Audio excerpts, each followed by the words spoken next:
morning students. So this is our last video in our literary movement series, and in this video we are going to talk about confessional poets. As it is known with the name that confessional, the word confessional came from the word confession, where we see a lot of poets started confessing about their personal traumas, confessing about their personal relationships, vulnerabilities, so on and so forth. You see, throughout our literary movement series we see a lot of writers, we see a lot of poets who were talking about society, politics, their public life.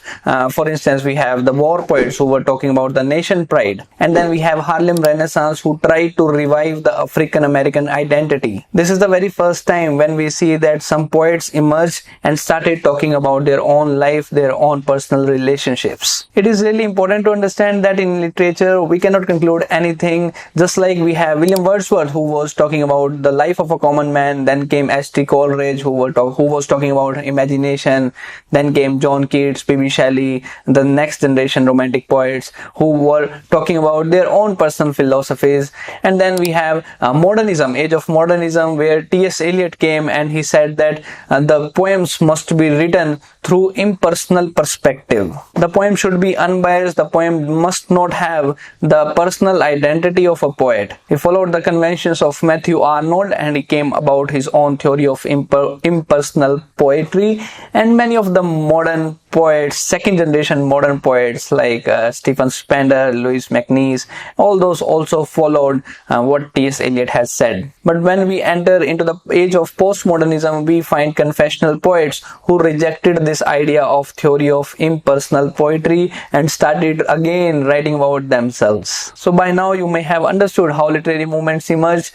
Some literary movements created their own philosophy, and to go against these literary movements came another literary movements. For instance, we have Kit Kat Club, and opposite to this Kit Kat Club came Scribblers Club. So in the same way we have confessional poets who rejected the ideas of modernism and started writing their own personal poetries. So this confessional poetry began in 1950s, and the person who coined this term confessional poets was Robert Lowell in his work Life Studies. Robert Lowell was sort of founder of this confessional poets who created a category, confessional poetry, and put all the poems, all the poets into this category.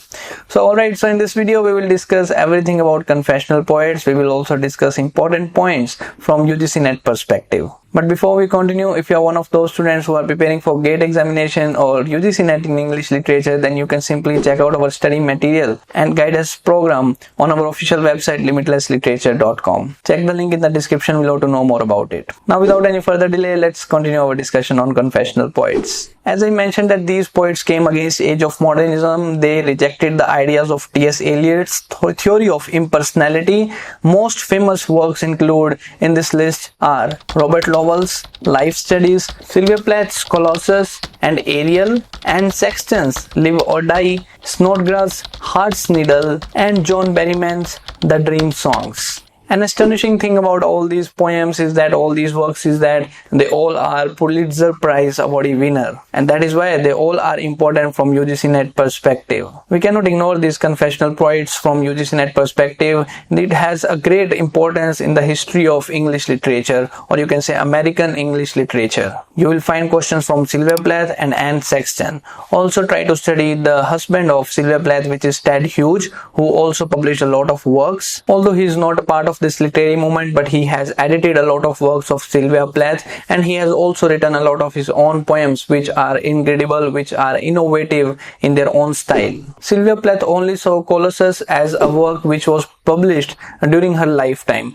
All her works were published after her death, and it was Ted Hughes who edited all the poems and published it posthumously. Sylvia Plath and Ted Hughes were the happy couples, but after the marriage the things were changed. Their relationship was deteriorated. In fact, many of the poems written by Sylvia Plath talks about the betrayal of love, about her marriage, and it can be one of many reasons why she committed suicide. Her work Ariel depicted the domestic violence with Ted Hughes, and Ted Hughes is also another person who destroyed a lot of her works, a lot of her poems, a lot of her fiction and non-fiction works. And whatever the works he published, he edited it very rigorously. He edited and omitted a lot of sentences, a lot of incidents from the poems that we read in Sylvia Plath's work. Her other work, like Lady Lazarus, is about betrayal to her as a wife, and her another poem, Daddy, is about betrayal to her as a daughter, where she writes, "Daddy, Daddy, you bastard, I am through."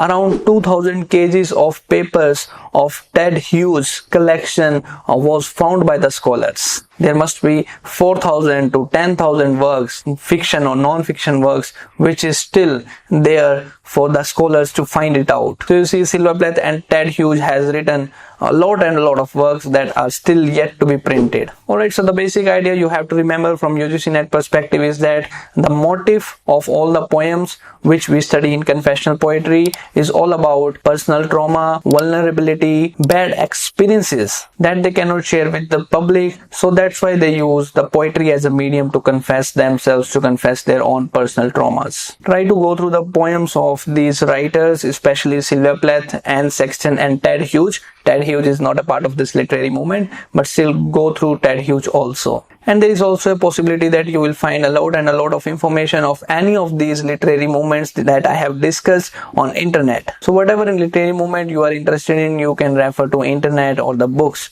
But from UGC-NET perspective, I have tried to cover all the literary movements in a chronological order with the history and why they were writing what they were writing. So this is what all I have to share in this list of literary movements. If you found these videos helpful, then don't forget to subscribe the channel for more updates on English literature. That's it for this video. See you soon in our next series in English literature. Thank you.